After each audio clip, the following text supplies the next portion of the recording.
What is the real reason, then, of Martin Luther King's legacy? What is the real message? And how can we be a part of that? You know, there are some folks who say, now that the United States has elected an African-American president, Barack Obama, that racism and bigotry and all those things, we're past that. We also know, based on studies, that the millennials, of which many of you are a part, see diversity and don't see it as a problem. That's a good thing.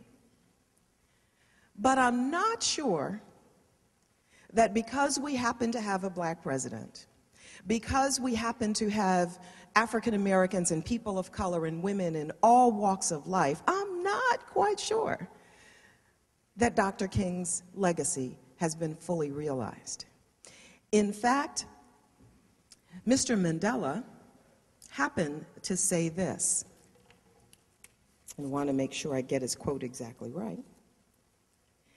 He said, "A nation should not be judged by how it treats its highest citizens, but rather how it treats its lowest citizens." Would you agree with me that we may still have a little work to do? You see, when we're reaching out to learn about other people, when we want to understand, sometimes we're going to make a mistake. Sometimes we're not going to pronounce somebody's name quite right. But if we catch ourselves and say, you know, I really want to know how to say your name correctly, can you work with me? Do you think you might have just made a friend?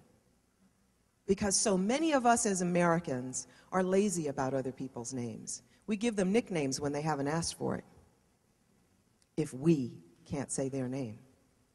How many teachers and educators send a negative message to their students because they either don't call on them because they can't say their name, or they give them a nickname or say their name wrong?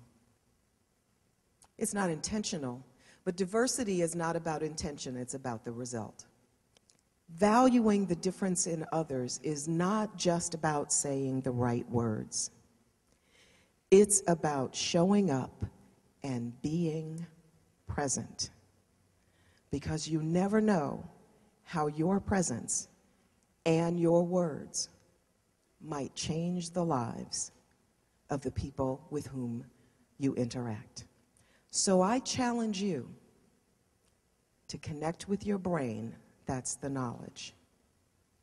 To connect that knowledge just 17 inches lower to your heart, which is where your compassion is.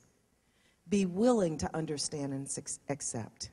And then most importantly, lean into your fear and find your courage to speak up and make a difference here at Elon, in this community, in this state, in this country, on this planet. Because if not you, who?